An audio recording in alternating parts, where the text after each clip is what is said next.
Historia de México, la reconstrucción nacional. Contenido: del caudillismo al presidencialismo, el maximato, el plan sexenal y el cardenismo. Del caudillismo al presidencialismo. En 1917 se promulgó la Carta Magna y se establecieron parámetros jurídicos, políticos, económicos, sociales y hasta culturales del actual sistema de gobierno. La rivalidad de jefes para controlar los espacios de poder significó una fase inicial entre caudillos. Esto fue evolucionando hacia un modelo de instituciones políticas hasta que logró consolidarse la justicia, por medio de masas obreras, campesinas y un partido de Estado. Esto se divide en tres etapas: caudillismo, maximato y cardenismo. Caudillismo. Los primeros gobiernos revolucionarios atravesaron diversas dificultades por la rivalidad entre líderes, pues estaban asesinando a sus presidentes, lo que causó una inestabilidad política. Venustiano Carranza inició su mandato en 1917 y promulgó la Carta Magna. La oposición de Francisco Villa y Emiliano Zapata continuó siendo un factor inverso para la pacificación del país, y en 1919 Zapata muere y generó sospechas en contra de Carranza. Por otra parte, los reclamos internacionales sobre el artículo 27 impedían que se fomentara un modelo económico y nacionalista. También, Estados Unidos pidió al presidente Carranza que no afectara los intereses de las compañías petroleras y que no aceptara la propuesta de Alemania para adherirse a las potencias centrales durante la Gran Guerra.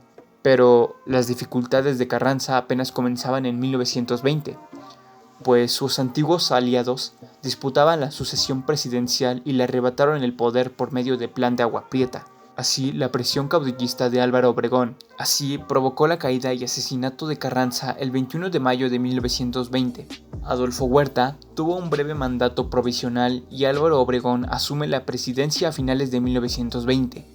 Obregón, caudillo que se apoyó en grupos obreros como la CROM, Confederación Regional Obrera Mexicana, y la CGT, Confederación General de Trabajadores, pues su política estaba dotando tierras, lo que generó más apoyo por el sector campesino.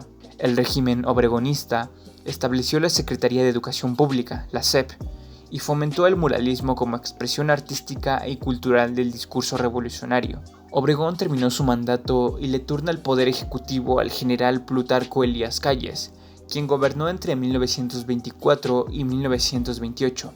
Plutarco crea el Banco de México en 1925, la Comisión Nacional Bancaria, el Banco de Crédito Agrícola, la Comisión Nacional Agraria, Comisión Nacional de Aguas y la Comisión Nacional de Caminos. Y bueno, no todo es bonito, porque la ley Calles provocó que miles de campesinos se levantaran en armas debido a que se expulsaban ministros de clero, el cierre de templos y escuelas católicas. Esta rebelión cristera provocó inestabilidad y tuvo un alto número de vidas. Se calcula que 50,000 o más perdieron la vida. Al finalizar el gobierno de Calles, Obregón logró su reelección. Desde 1927 se había modificado el artículo 82 para permitir un segundo mandato presidencial alterno, lo que generó una inconformidad por parte de militares que aspiraban a la presidencia. Obregón fue electo y después de muchos intentos fue asesinado el 17 de julio de 1928 por el pintor José León del Toral. El maximato. Ante una situación complicada por el asesinato de Obregón, dio inicio al maximato, periodo entre 1928 y 1934, etapa donde Calles controló la vida política de México a través del Partido Nacional Revolucionario, PRN. Calles no pretendía gobernar de manera directa, sino a través de manipulación a cada presidente en turno. Así se le conoció como Calles, el jefe máximo. Say my name.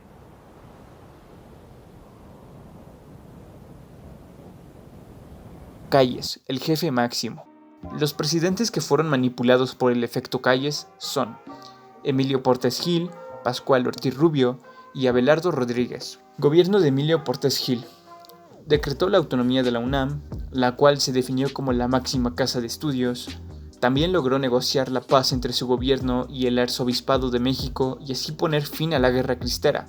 Gobierno de Pascual Ortiz Rubio. La candidatura que lo llevó a la presidencia fue impugnada por José Vasconcelos mediante el Plan de Guaymas, acusado de fraude y amagado por un intento fallido, y Rubio fue apoyado por Calles y el PNR. También decretó el Código Federal de Trabajo, suscribió a México en la Liga de Naciones por la Paz y adoptó la doctrina estirada con base en el principio universal de libre autodeterminación de cada pueblo.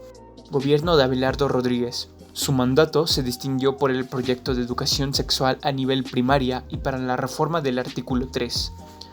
Fundó el Departamento Agrario, a la Nacional Financiera y el Banco Nacional de Obras y Servicios Públicos. El Plan Sexenal y el Cardenismo. Abelardo Rodríguez pactó con el PNR la creación de un plan sexenal, mismo que entró en vigor al iniciar la presidencia de Lázaro Cárdenas. Esto en base de fortalecer la alianza entre el poder ejecutivo y las masas obreras, campesinas y populares. También pretendía fortalecer la autoridad del presidente como jefe de la nación, líder de masas obreras y campesinas y como figura política partidista. El plan sexenal generaría confrontación entre Calles y Cárdenas, mismo que logró poner fin al maximato en 1936 y consolidar el presidencialismo. Conforme al plan sexenal, Cárdenas gobernó de 1934 a 1940.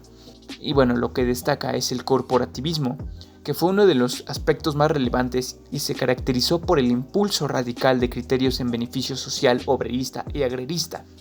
La política obrerista de Lázaro Cárdenas se distinguió por la fundación de la Confederación de Trabajadores de México, CTM, con el liderazgo inicial de su fundador Vicente Lombardo Toledano.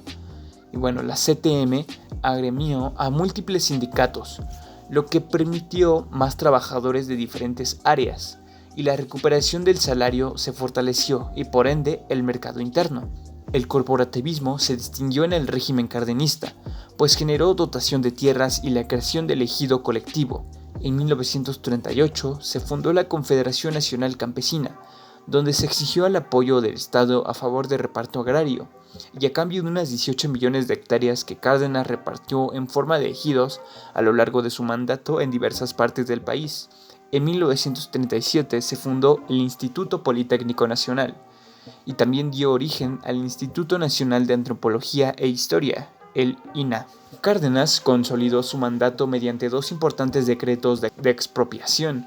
En 1937, la industria ferroviaria. El gobierno de Cárdenas otorgó la administración de ferrocarriles nacionales a los trabajadores de la industria. En 1938, la industria petrolera.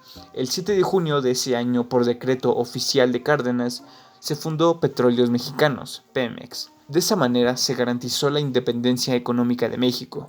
Y bueno, de ahí Cárdenas cambió el PRN, le puso otro nombre, pero no es importante. We don't have time for all this. Preguntas. Identifica una referencia común entre Emilio Portes Gil, Pascual Ortiz Rubio y Abelardo Rodríguez. A. Fueron presidentes asesinados en el contexto histórico de la etapa caudillista. B. Emilio Portes Gil se rebeló contra Pascual Ortiz Rubio, por lo cual Abelardo Rodríguez lo sustituyó.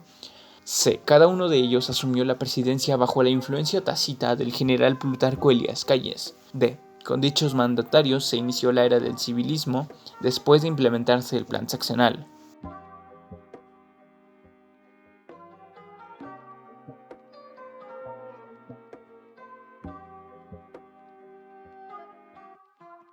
Y la respuesta es C.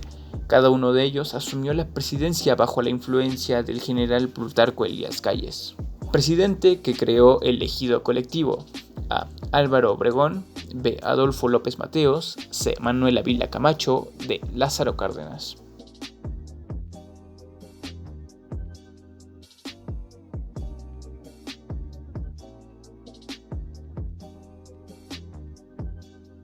La respuesta es D. Lázaro Cárdenas. Una de las obras más destacadas del gobierno del general Lázaro Cárdenas fue la A. Creación del ejido colectivo. B. Firma del Tratado de Libre Comercio. C. Creación del Banco de México. D. Organización de la Comisión de Carreteras.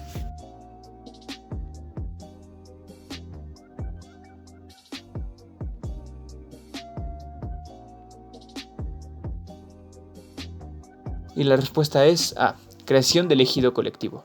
Y bueno, amigos, eso es todo. Espero les haya servido y me hayan entendido. Recuerden, si tengo algún error o tienen alguna duda, pueden dejármelo aquí en los comentarios y yo responderé. Fijo sus comentarios que me dicen que tengo error para que pues los que ven el video no se vayan con ese error. Lean los comentarios, porque luego hay gente que sí me salva. Entonces, bueno, eso es todo. Dejen un me gusta, suscríbanse si es que les sirvió y muchas gracias.